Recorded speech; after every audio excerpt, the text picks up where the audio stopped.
Welcome to my mini vlog. ಇವತ್ತು ನಾನು ಸಬ್ಸಿಗೆ ಸೊಪ್ಪು ರೈಸ್ ಮಾಡೋದು ಹೇಗೆ ಅಂತ ಹೇಳ್ಕೊಡ್ತಾ ಇದ್ದೀನಿ.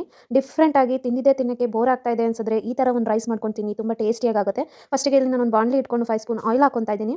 ಆಯಿಲ್ ಕಾಯಕ್ಕೆ ಬಿಡ್ತಾ ಇದ್ದೀನಿ. ಆಯಿಲ್ ಚೆನ್ನಾಗಿ ಕಾದಿದೆ. ಇವಾಗ ನಾನು ಕರ್ಬೇವಿನ ಸೊಪ್ಪು ಹಾಕ್ಕೊತಾ ಇದ್ದೀನಿ ಮತ್ತು ಬೆಳ್ಳುಳ್ಳಿ ಹಾಕೋತಾ ಇದ್ದೀನಿ 2 ರಿಂದ 3. ಇಲ್ಲಿ ನಾನು 3 ಮೆಂಬರ್ಸಿಗೆ ಆಗೋಷ್ಟು ಮಾಡ್ಕೋತಾ ಇರೋದ್ರಿಂದ ಈ ಕ್ವಾಂಟಿಟಿ ತೊಗೊಂಡಿದ್ದೀನಿ. 2 ಈರುಳ್ಳಿ ಹಾಕ್ಕೊತಾ ಇದ್ದೀನಿ. ಮೀಡಿಯಮ್ ಸೈಜ್ ಈರುಳ್ಳಿ ತೊಗೊಂಡಿದ್ದೀನಿ. ಇದನ್ನು ಚೆನ್ನಾಗಿ ನಾನು ಫ್ರೈ ಮಾಡ್ಕೊತಾ ಇದ್ದೀನಿ. ಬೇಗನೆ ಆಗಿಬಿಡುತ್ತೆ. ಇದು ಟಿಫನ್ ಬಾಕ್ಸಿಗೆ, ಲಂಚ್ ಬಾಕ್ಸಿಗೆಲ್ಲ ತುಂಬ ಚೆನ್ನಾಗಿರುತ್ತೆ.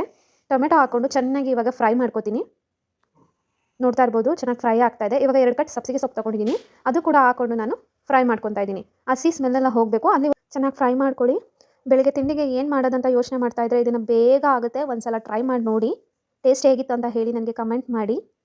ಇದನ್ನು ಚೆನ್ನಾಗಿ ನಾನು ಫ್ರೈ ಮಾಡ್ಕೊತಾ ಇದ್ದೀನಿ. ಇವಾಗ ಇದು ಚೆನ್ನಾಗಿ ಫ್ರೈ ಆದ ನಂತರ ನಾನು ಇದಕ್ಕೆ ಖಾರದ ಪುಡಿ ಹಾಕ್ಕೊತಾ ಇದ್ದೀನಿ.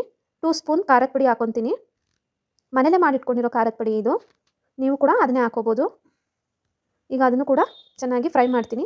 ಯಾಕೆಂದರೆ ಹಸಿ ಖಾರ ಸ್ಮೆಲ್ಲೆಲ್ಲ ಹೋಗಬೇಕು, ಅಲ್ಲಿವರೆಗೂ ಕೂಡ ನಾವು ಫ್ರೈ ಮಾಡ್ಕೊಳ್ಳೋಣ. ಈಗ 2 ಸ್ಪೂನ್ ಸಾಲ್ಟ್ ಹಾಕೋತಾ ಇದ್ದೀನಿ. ಜಾಸ್ತಿ ಇಂಗ್ರೀಡಿಯೆಂಟ್ಸ್ ಏನು ಬೇಕಾಗಿಲ್ಲ, ಸ್ವಲ್ಪ ಕಮ್ಮಿ ಇಂಗ್ರೀಡಿಯೆಂಟ್ಸಲ್ಲಿ ತುಂಬ ಟೇಸ್ಟಿಯಾಗಿ ಆಗುತ್ತೆ. ಇಲ್ಲಿ ರೈಸ್ ಮಾಡಿ ಇಟ್ಕೊಂಡಿದ್ದೀನಿ 3 ಮೆಂಬರ್ಸಿಗೆ ಆಗುವಷ್ಟು. ಆ ರೈಸ್ ಹಾಕ್ಕೊಂಡು ಚೆನ್ನಾಗಿ ಇವಾಗ ಮಿಕ್ಸ್ ಮಾಡ್ಕೊತಾ ಇದ್ದೀನಿ. ಈಕ್ವಲ್ ಆಗಿ ಎಲ್ಲ ಮಿಕ್ಸ್ ಮಾಡಾಯಿತು. ಇವಾಗ ನಾನು ಅದಕ್ಕೆ ಕೊತ್ತಂಬರಿ ಸೊಪ್ಪು ಹಾಕ್ಕೊತಾ ಇದ್ದೀನಿ ಗಾರ್ನಿಷಿಂಗ್ಗೆ. ಇವಾಗ ಸಬ್ಸಿಗೆ ಸೊಪ್ಪು ರೈಸ್ ರೆಡಿ ಆಗಿದೆ. Ready for heat.